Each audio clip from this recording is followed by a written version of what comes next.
है। मेरा बच्चा राज यादव रूम के बगल से गायब हुआ था। मिल गया ना। साथ में है तो क्या करें?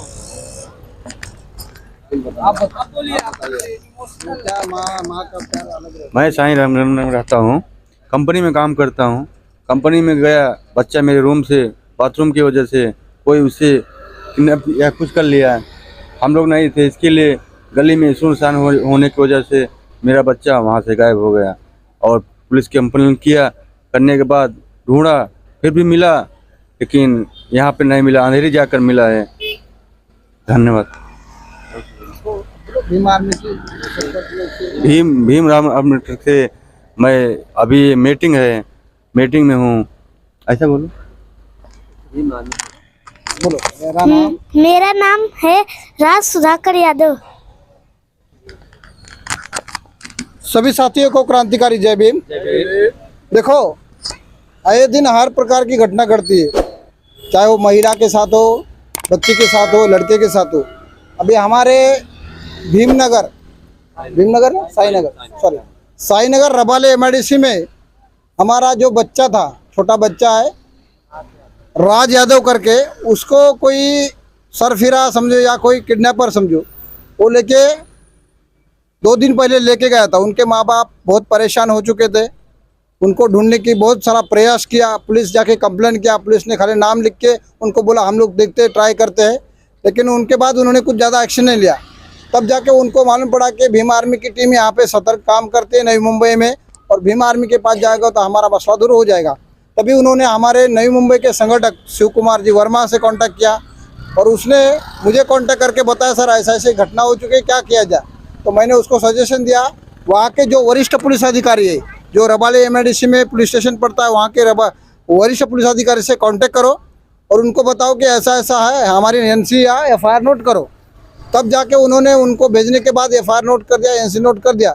उसके बाद ढूंढने का प्रयास चालू हो गया और उसी समय प्रेशर जब से हम लोग दिया तभी से ढूंढना चालू हो गया। 2 दिन में एक शाम को, सुबह कंप्लेंट किया, शाम को लड़के का पता चला, लड़का मिला है नई मुंबई में से गायब होके अंधेरी मुंबई एरिया में। वो लड़का पुलिस स्टेशन में पुलिस वाले के हाथ परिश्रम के बाद उनको प्राप्त हो चुका है। हम हमारी टीम से भी उनका आभार व्यक्त करते हैं और उसके बाद पुलिस लोगों ने जो हमें सहायता की है, हमें सपोर्ट किया है, उनका भी हम शुक्रगुजार मानते हैं।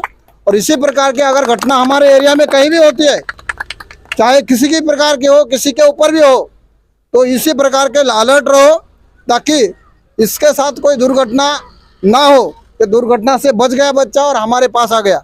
अगर इसके लिए हम लोग कोई प्रयास नहीं करते तो ये लड़के के साथ न जाने क्या होता था, सोचने वाली बात ही नहीं है। तो इसीलिए मैं पहले से ही लोगों को सबको बताता हूँ कि भाई किसी के भी साथ तुम लोग चाहे राजकीय पक्ष में काम करो, संगठन में काम करो, लेकिन समाज के लिए तुम लोग हमेशा जागरूक रहने का काम करो। समाज में ये मत सोचो कि ये हमारी जाति का है, ये हमारे गांव का है, हमारे जिले का है, हमारे राज्य का है। इंसान इंसान होता है और बाबा साहब और महापुरुषों की वही कहना है कि इंसानियत का धर्म पहले निभा लो, उसके बाद तुम तुम्हारा धर्म, जात वात, राज प्रांत ये चलाओ, लेकिन पहले इंसानियत है, वो इंसानियत को जिंदा रखने का काम करो। वही भीम आर्मी इंसानियत को जिंदा रखने का काम करती है और आगे से ऐसा भी कहीं होगा तो उसके ऊपर हम लोग स्ट्रिक्ट कार्रवाई करने का काम करेंगे। जिस तरह इनके साथ हुआ है उनके साथ कभी दोबारा किसी के साथ ना हो, यही हम अपेक्षा करते हो।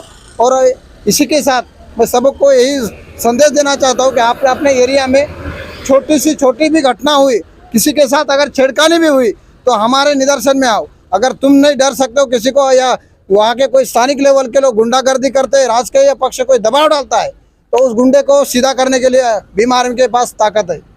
किसी की दबाव में, किसी राजकीय पक्ष के दबाव में या किसी गुंडा मवारे के दबाव में आने वाले भीम आर्मी के हम लोग कार्यकर्ता नहीं। जब तक भीम आर्मी में हम लोग काम करेंगे, हम हमारी पूरी निष्ठा के साथ काम करेंगे। ना कोई राजकीय पक्ष का दबाव हमारे साथ है, ना कोई नगर सेवक, ना कोई गुंडे मवाले, ताकि हम लोग बाबा साहब के वंशज है और बाबा साहब ने कहा है कि डरना नहीं है। संघर्ष करते हो तो डरने की बात दिल में या अहम में भी नहीं आनी चाहिए। तो इसी प्रकार का हम लोग संघर्ष करते रहेंगे और संघर्ष के खिलाफ हम लड़ते रहेंगे। ठीक है, तो यही मेरा कहना है कि सब लोग ये ऐसी घटना होने से बचाए और ऐसा कहीं भी नज़र में आता है तो तुरंत हमें कॉल करो। अगर तुम्हें लगता है कि मैं इस एरिया में रहता हूँ, मैं कुछ करूँगा तो मेरे ऊपर एक्शन आ जाएगा, मुझे बता दो। प्रकाश पाइक राव का जब तक खून का एक एक कतरा है, आखिरी सांस है, तब तक समाज के लिए और समाज के लोगों के लिए लड़ने के लिए तैयार है। इसके लिए पीछे हटने वाले में से प्रकाश पाइक राव नहीं है। चाहे कोई भी राजकीय पक्ष हो या कोई भी दंडेलशाही चलने दो, हम किसी का खाया हुआ ना गुलाम है, ना किसी के साथ हमारा कोई गठबंधन नहीं है। हम स्वतंत्र की लड़ाई लड़ते हैं और संघर्ष करना हमारा कर्म है। इसके लिए हम बिंदास रहेंगे और बिंदास तरीके से लड़ेंगे। ठीक है, इसी के साथ ये देखो, जब तक पढ़ोगे नहीं तब तक लड़ोगे नहीं, और पढ़ाई सबसे बड़ी महत्वपूर्ण है। पढ़ाई करोगे तो लड़ाई करोगे, और लड़ाई पढ़ने के बाद अच्छाई के साथ लड़ाई लड़ना हमारा काम है। जो हमारे समाज में गंदगी फैला रहे उनके खिलाफ लड़ाई हमारी है। हमारी लड़ाई मजबूत, और शिक्षा जब तक नहीं हमारे पास तो हम लड़ाई लड़ नहीं सकते। जो अनाड़ी है, पहले हमारे पूर्वज अनाड़ी गुलाम थे, तब वो लड़ाई लड़ नहीं सकते थे, क्योंकि लड़ाई के लिए उनके पास सामग्री नहीं था। और सामग्री क्या है? ज्ञान। और ज्ञान कहाँ से मिलता है? पढ़ोगे तो ज्ञान मिलेगा, और ना पढ़ोगे तो अज्ञान मिलेगा। अज्ञान से तुम्हारा दुर्व्यवस्था होगा, मालूम है? तो इसीलिए आज हम भीम आर्मी की तरफ से इनको उनके आगे के करियर के लिए, फ्यूचर के लिए 3 बुक देते हैं, जो पढ़ाई करे और आगे बढ़े। चले बेटा, ठीक है। सभी को ये मेरा क्रांतिकारी जय भीम। चलो, थैंक यू।